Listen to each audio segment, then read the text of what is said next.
Olá, bom dia, boa tarde, boa noite, crianças. Vamos dar continuidade à nossa aula de saúde da criança, tá? A gente começou a falar de todos os sistemas e agora a gente vai dar continuidade aos cuidados do recém-nascido no berçário. Então, ele nasceu lá no centro cirúrgico, né? A mãe está no seu período de puerpério. Para onde essa criança vai? O que eu tenho que fazer quando essa criança ela chega ou no alojamento conjunto ou no quarto privativo? Eu preciso admitir esse RN, tá ok? No berçário. Porém, deve ser conferido, tá? A identificação, prontuário, né? Realizar o registro com data e hora do nascimento, nome da mãe, sexo do RN, o tipo de parto, se ele foi cesárea, se ele foi normal, tá? Número da pulseira com a identificação com o nome da mãe. Então, quando essa criança nasce, a mãe já está esperando, né, esse RN ou no quarto privativo, ou no alojamento conjunto, tá? Ou num quarto coletivo. Tá correto? Então, eu preciso me certificar quem é essa criança para poder estar entregando a essa mãe. Claro, quarto privativo, né, alojamento conjunto, eu entrego essa criança a essa mãe se ele hemodinamicamente estiver estável. Caso ele tenha algum tipo de complicação, eu preciso, né, ele é levado para uma unidade de terapia intensiva e depois ele vai para essa mãe, tá ok? Mas toda vez que eu recebo esta criança dentro do berçário, eu preciso me certificar. Eu preciso fazer a identificação quem é essa criança e quem é a mãe dessa criança, tá ok? Bom, agora vamos lá para o banho, né? O banho é uma excelente oportunidade para observação e comportamento do RN, tá ok? Seu estado de sono, vigília e as suas atividades muscular deve ser realizada somente quando os sinais vitais estiverem estabilizados. Por que isso? Né? A partir do momento em que eu pego essa criança para poder dar o banho, né, ela está tendo perda de temperatura, que ela perde em média de 0,3 grau por minuto. Então, se essa criança, né, a termorregulação dela não estiver boa, eu vou fazer com que essa criança tenha o quê? Uma hipotermia. Então, é necessário eu estar realizando, né, observando se essa criança, a temperatura corpórea dela está normal ou não. Relacionado também ao banho, antes de estar iniciando, né? Então, eu preciso me certificar se a temperatura corpórea dela está ok. No banho também, né, acaba tendo um vínculo entre pai e mãe, né, entre pai e filho, né, que é o estímulo, né, de dar o banho, aquele cuidado todo. Hoje, os nossos banhos, né, na maternidade, eles são diferenciados. A gente classifica ele como banho humanizado. Hoje a gente não pega aquela criança e coloca diretamente dentro da banheira para dar banho, todo despido. Por quê? Ele está tendo uma perda de temperatura ali. Então, hoje o nosso banho humanizado é a gente pegar uma criança, né, deixa ele realmente todo despido, mas aí você envolve aquela criança. E daí você vai dando aos banhos aos poucos, tirando aquela compressa, né, ou coeiro que está envolvido naquela criança. E assim a gente faz para poder manter a temperatura dessa criança, tá ok? Hoje é desta forma que é o nosso banho humanizado, tá? Bom, vamos lá para vernix caseoso. O que é vernix caseoso? Vernix caseoso é uma presença de substância branca acinzentada, rica em elementos nutritivos, que recobre a pele desse RN, fazendo como proteção.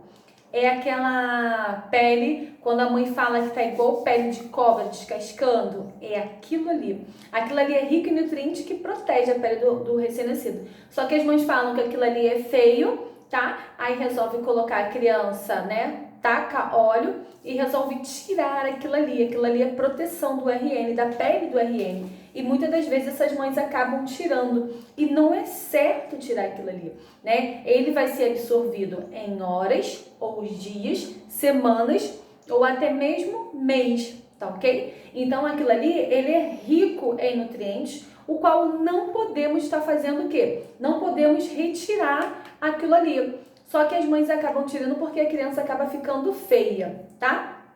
Bom, quais os cuidados que eu tenho que ter durante o banho dessa criança, tá? A limpeza é fundamental. Por que eu falei do vernix? Porque na hora do banho, a mãe ela quer tirar aquele vernix daquela criança ali na hora do banho, tá? Por isso que eu entrei diretamente no banho e falei do vernix caseoso, tá? Então, quais são os cuidados que eu tenho que ter durante o banho? né? A primeira limpeza do RN deve ser rápida e superficial para evitar a perda de calor. Lembra que eu falei com vocês? A criança nasce, ela não é encaminhada logo para o banho. Eu preciso tirar aquela sujidade, né?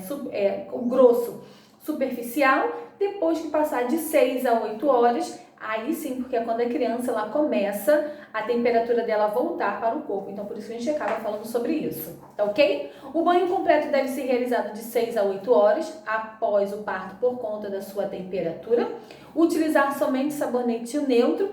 Lembra quando eu falei lá no sistema imunológico? Tá? Tudo da criança é o quê? Prematuro, imaturo. Então, a partir do momento em que eu coloco do banho mamãe bebê, né, coloco esses sabonetes que tem cheiro, eu acabo prejudicando as vias respiratórias dessa criança porque ele não está preparado para receber cheiro, tá? Intrauterino, eles estão livres, né? Eles estão protegidos de micro-organismo ali porque não passa, exceto quando se tem algum tipo de doença. Tá ok? Mas ali eles estão livres de tudo. Então, quando ele chega aqui, fora, né, extrauterino, tudo é muito novo. É onde, né, as mães resolvem colocar cheiro, para o bebê ficar cheiroso, né, essas coisas com cheiro. Pelugenzinha, que eu já falei lá no anterior, tá? Testar a temperatura da água antes de dar banho no paciente. Geralmente a gente testa, né, com o dorso, porque o dorso é a parte mais sensível. Então, é o dorso que a gente testa a água, é o dorso que a gente testa a mamadeira, né, quando começa da mamadeira e coloca aqui. Por que sempre coloca aqui? Não é um ritual, né, porque a gente vê as nossas mães fazendo, é porque aqui é a parte mais sensível. Então, qualquer tipo de temperatura, calor que coloca aqui, você acaba sentindo com mais facilidade. Então, por isso que o nosso referencial é sempre o nosso dorso para poder saber se a água tá quente ou não, tá? Segurar o bebê firmemente, né, para poder não deixar cair. Hoje, com o banho humanizado, né, por a gente estar envolvendo essa criança, então te dá um pouquinho mais de firmeza e dá firmeza também aos pais, por conta disso, por conta do medo de passar o sabão, eles talvez deixarem que escorregue, então por isso que é importante, tá ok? Não utilizar talco, banho, né, pois pode irritar a pele e desenvolver alergias, porque eu já falei anteriormente. O talco também, ele acaba entupindo os poros dessa criança, então por isso que não é indicado passar talco também nessa criança, tá ok? O óleo é a mesma coisa, né, que ele acaba bloqueando por conta disso, tá? E o banho, né, quando a gente fala quando o banho humanizado, a gente está envolvendo, né, essa criança com um coelho, com uma manta, né, isso é mais para o quê? Encorajar os pais, né, porque vai dar firmeza, então acaba estimulando esse banho seguro aí por conta disso, tá ok? Bom, dei o banho, o que é importante, né? É secar sempre o quê? O umbigo. Então, cuidados com o coto umbilical, né? São de extrema importância, pois o local favorece crescimento de bactérias. Então, se eu não secar aquilo ali, eu vou ter uma proliferação de micro-organismo. É quando os umbigos da criança, umbigo, tá? Tá certo? É quando o umbigo dessa criança acaba tendo aqueles processos inflamatórios, porque você não seca direito. A importância é lavar com sabonete neutro, que é o mesmo que a criança está tomando banho. Secou, passa álcool a 70 e mais nada. O importante é manter sempre seco esse coto umbilical, tá? Cuidados diários com o coto umbilical. Limpar sempre suavemente com cotonete ou com uma gaze, tá? Porque você precisa manter aquilo ali seco. Observar a presença de secreções, então todo dia você vai estar dando banho, né? Toda hora você também vai estar trocando aquela fralda, o qual você também vai estar observando aquele coto umbilical. Ensinar os pais os cuidados informados com o coto, né? Ele seca e cai dentro das suas primeiras semanas, né? Tem crianças que caem antes, tem crianças que vai até mais dias, mas é o que eu falo para vocês, de mulher para mulher. Marisa é a mesma coisa. O tempo que vai cair não importa, correto? O que importa é manter sempre aquele coto umbilical o quê? Seco, tá? Livre das proliferações de micro-organismo. E a importância de dar tempo utilizando álcool a 70, porque o álcool a 70 ele vai ajudar aquele coto umbilical manter sempre o quê? Seco, tá ok? Bom, nutrição do RN. Assim como qualquer tipo de dieta, né, a alimentação do RN precisa conter a quantidade suficiente de carboidrato, proteínas, gorduras, vitaminas e minerais fluidos. A criança pode ser alimentada com o leite materno ou com uma forma láctea. Então, para a gente finalizar, a amamentação dessa criança, ela precisa ser feita, né, exclusivamente até o quê? Até 6 meses de vida. Até 6 meses de vida, não preciso ofertar nada para essa criança. Por quê? O leite, ele já tem todos os nutrientes necessários. Então, não tem a necessidade de eu estar o quê? Introduzindo outra forma. Quando a criança ela acaba ficando, né, chorosa por conta do aleitamento materno, a mãe pode relatar que esse leite ele tá ficando fraco, né, porque não tá alimentando essa criança. Não é leite fraco, então a gente precisa rever relacionado a isso, né? Então, já pegando sobre o aleitamento materno.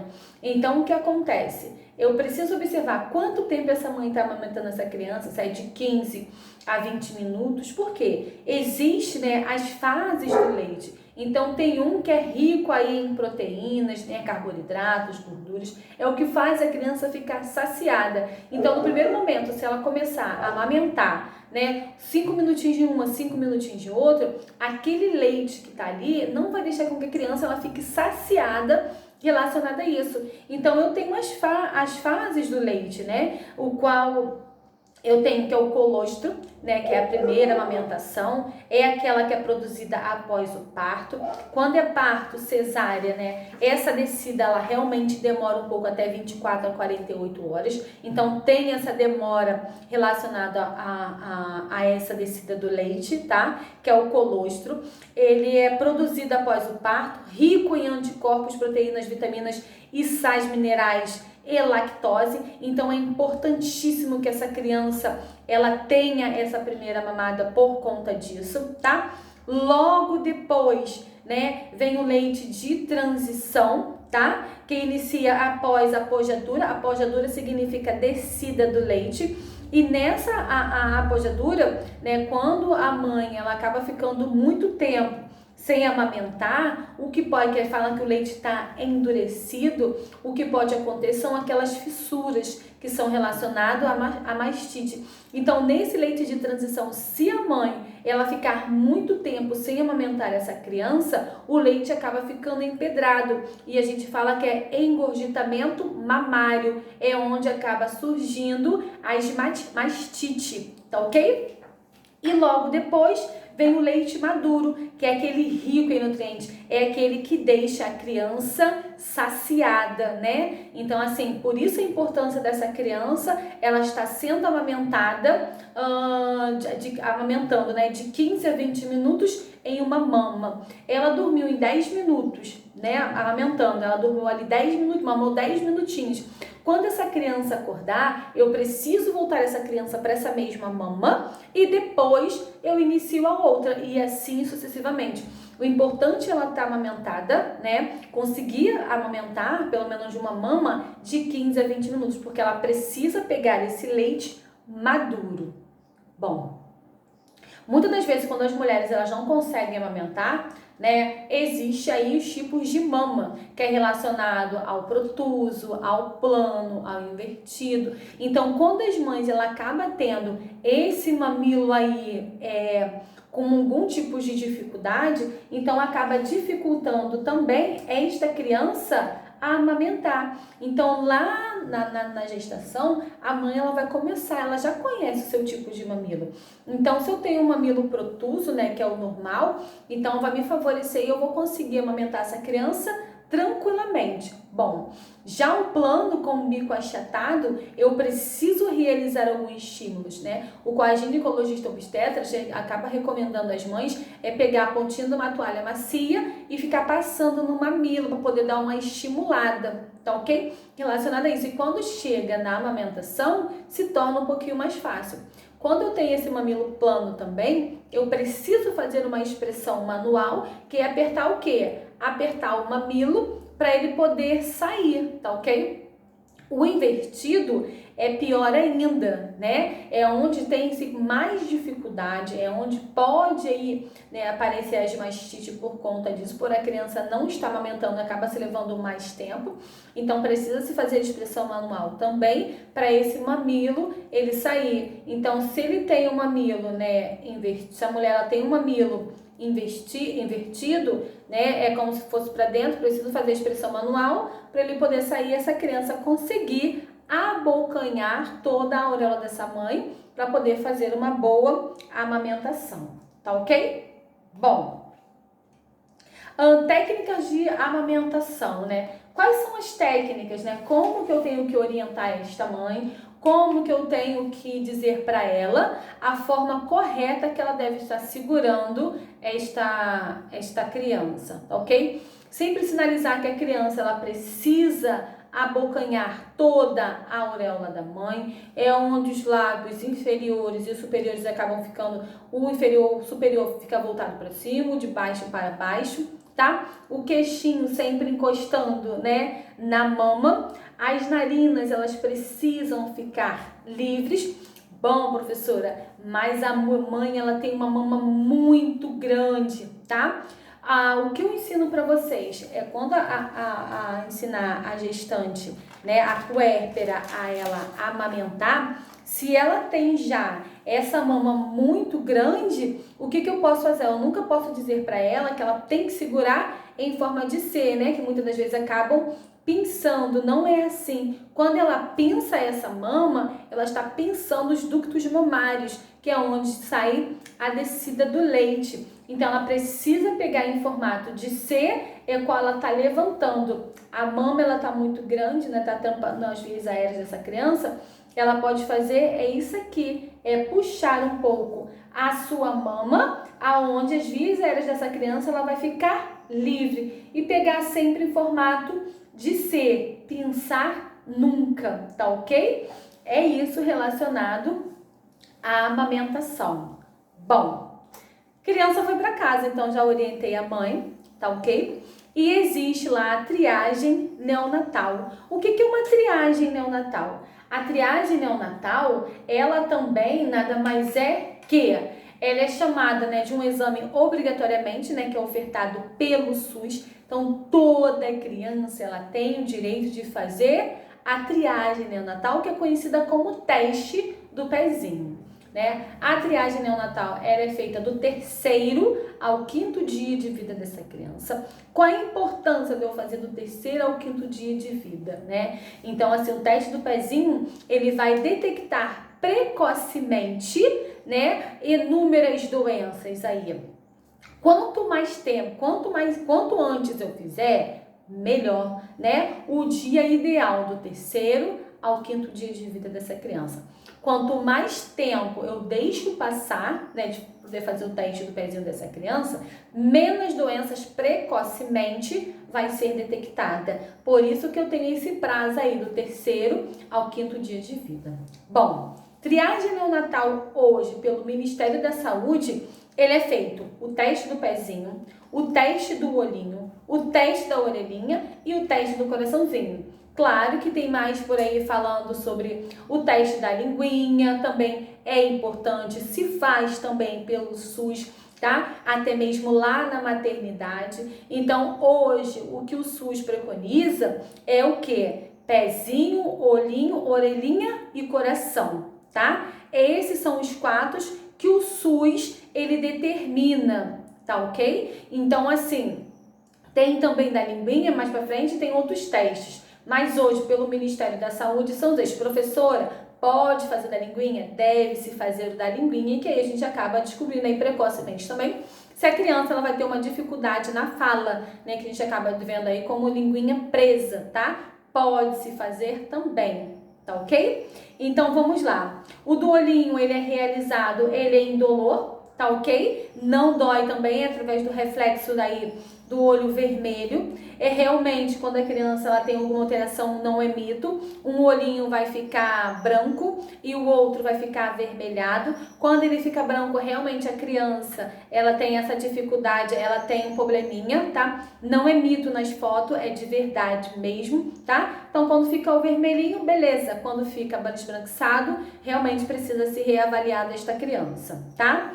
O da orelhinha também é indolor, não dói, pode fazer com a criança dormindo também sem problema nenhum. Você só precisa voltar para poder fazer. O da orelhinha, às vezes ele dá alguma alteração assim que a criança nasce, mas aí depois, né, eles pedem para poder voltar com 10 dias para poder estar se fazendo e depois acaba se fazendo para poder fazer o que a gente fala como reforço, né, para poder voltar. Porque quando logo de início dá essa alteração, às vezes cai líquido, né, dentro da cavidade auditiva, o qual acaba atrapalhando quando é feito na maternidade, naquele primeiro momento ali. Por isso que eles pedem para você voltar com 10 dias. Isso aí é normal, tá ok? Isso é normal, por isso a importância de você voltar e fazer de novo, poder saber se realmente tem algum líquido ali dentro que está impedindo com que faça essa audiometria corretamente, tá? Ou porque realmente tem algum problema. Então, é importantíssimo voltar para poder estar se fazendo isso, tá ok? Bom, quando eu faço, né, o teste do olhinho, você precisa voltar, né? Acaba se repetindo com 4, 6, 12 e 24 meses. É a importância de você... Mentira, gente. Esse do olhinho que eu tô falando, não eu disse errado, tá? Quando eu falo do olhinho, você precisa voltar com 4, 6, 12 e 24 meses. Já o do ouvidinho, não, tá? Eu só falei o teste, a data errada relacionado ao do olhinho, tá? O da orelhinha, você volta no 7º e no 12 meses de vida. Então, quando eu faço o teste da orelhinha, vamos lá, fiz o teste da orelhinha e deu alguma alteração. Aí o médico pede para você voltar daqui a 10 dias. Voltou a 10 dias, fez tudo tranquilo, não deu nenhum tipo de alteração. Aí você vai voltar para repetir no 7º mês de vida ao 12 meses de vida dessa criança. O do olhinho você fez ali na hora, correto? Mas, porém, você precisa voltar, você precisa repetir. E você repete com quantos meses? Você repete com 4, 6, 12 e 24 meses de vida dessa criança. Tá ok? Desculpem aí o erro, tá? Porque acaba bugando.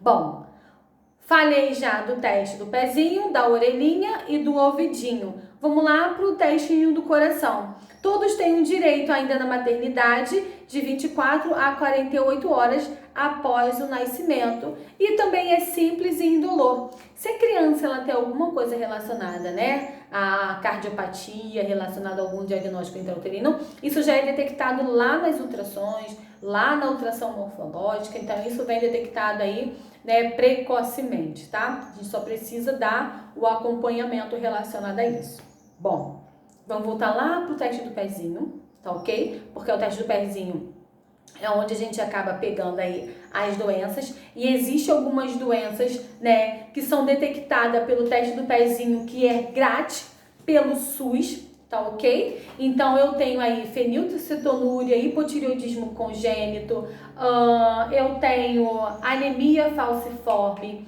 eu tenho hiperplasia adrenal, eu tenho fibrose cística e eu tenho deficiência da biotinidase. Bom, quando eu falo de doenças, né, que é a anemia falciforme, ela acaba o quê? Ela causa um comportamento neurológico, né, a fenilcetonúria. Então ela acaba tendo um comportamento nela, ela acaba comprometendo esse sistema o quê? Neurológico, né, dessa criança. Então, quando eu falo para vocês lá no sistema, no primeiro sistema que eu falei para vocês no neurológico, quando eu falo para vocês que a gente faz o teste do pezinho e deu tudo ok, e a criança ela acaba crescendo, quando chega 3, 4, 3, 2, 3, né, 2, 3 anos, que ela começa a se inserir aí nas escolinhas e tem essa dificuldade, é o que eu falei pra vocês. O que a gente fez com essa criança de 6 meses até, né, 2, 3 anos, que é a síndrome do bebê sacudido, que acaba lesionando o cérebro por conta disso. Então, eu tenho o sistema neurológico, logo depois do 3º ao 5º dia de vida é realizado o teste do pezinho. Se deu tudo ok, beleza, daqui pra frente se tiver alguma alteração, o que aconteceu? O que foi feito para essa criança ter alguma alteração neurológica, tá ok? Por isso a importância também do teste do pezinho para ser realizado, tá? Do 3º ao 5º dia de vida. Bom, hipotireoidismo congênito é uma doença que leva ao retardamento mental, até mesmo a má formação física. A má formação física a gente também consegue identificar intrauterino através das ultrassons, até mesmo da morfológica, que é aquela que é realizada com 21 semanas. Quando você faz o teste do pezinho, acaba se tendo essa confirmação por conta disso, tá ok? A anemia falciforme, ela é um grupo de distúrbio, né, hereditário, em que os glóbulos vermelhos assumem um formato de foice. As células, elas acabam morrendo por conta disso, tá? Então, acaba morrendo prematuramente, tá ok? Então, por isso que eu tenho essa dificuldade. Então, lá no teste do pezinho, eu consigo identificar através disso. É onde leva as alterações. Se eu tenho uma má formação, se eu tenho, né, precocemente aí, elas acabam morrendo precocemente, automaticamente eu vou ter aí essa alteração, tá? Causando uma da escassez dos glóbulos vermelhos saudável, onde acaba tendo alterações em todos os órgãos do sistema do corpo, né? O sangue que carreta, né, tudo para a gente, né, onde faz ali, onde ele tem todos os glóbulos, e a partir do momento que eu tenho uma alteração nos meus glóbulos, então eu acabo tendo essa alteração e é onde eu acabo comprometendo todos os meus sistemas, tá ok? Do corpo. Hiperplasia adrenal congênita é um grupo de doenças genética, tá? Que limitam a produção do hormônio. Então, através disso, né, eu acabo tendo essa alteração. A gente dá como autossômica, tá? Ou recessiva, né? É aquilo que já está ali há tempo, já está ali instalado. Então, a gente acaba tendo essa alteração por conta disso, tá? Então, nos glóbulos, né, relacionado à hiperplasia adrenal, nos glóbulos adrenais, ou seja, afeta o crescimento e desenvolvimento normal de uma das crianças, embora com essas crianças podem levar uma vida normal com um tratamento adequado. Então, a partir do momento em que é detectado precocemente, por isso a importância de estar fazendo o teste do pezinho do 3º ao 5º dia de vida, quando é detectado, né, uma hiperplasia adrenal dessa criança congênita, seguindo o tratamento corretamente, a gente consegue, né, que essa criança aí tenha uma vida normal relacionada a isso. Bom, fibrose cística é uma doença genética, hereditária, autossômica e recessiva, que afeta as células que produzem muco, suor, tá? Então, o que acontece? Por isso que acaba atingindo aí o sistema respiratório, por conta dessa concentração de muco, então fica localizada ali, né, nos alvéolos pulmonares. A hematose é feita nos alvéolos pulmonares. Então, a partir do momento em que eu tenho um acúmulo de secreção de muco, automaticamente eu vou ter essa dificuldade respiratória.